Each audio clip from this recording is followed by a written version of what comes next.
So I'll try to answer them all, but if I don't answer them all, that's just because I want to hear from other people. On Darfur, since that's where you ended, I'm really proud that my mom was the first Democratic senator to call Darfur a genocide, 2004.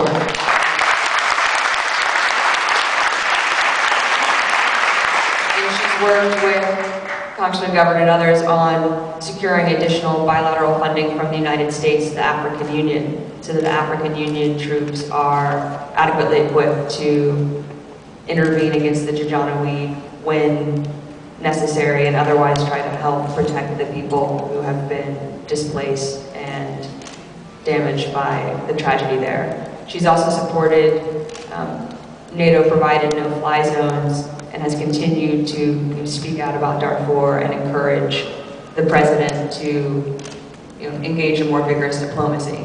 Unfortunately, it is challenging because of our fiscal situation in that we borrow billions of dollars every month from the Chinese. So the Chinese have the most leverage over the Sudanese because of their interests in continuing to buy Sudanese natural resources, whether that be oil or the minerals.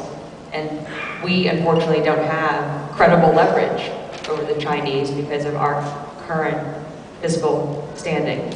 So I think that my mom's commitment to getting us back to fiscal responsibility and paying down our debt and scaling back and eliminating ultimately our deficits will help us do more things more proactively in places like Darfur. Another instance of what I really appreciate about my mom and the way that she sort of sees the world as affecting itself from China via Washington to Darfur. You asked about Iraq.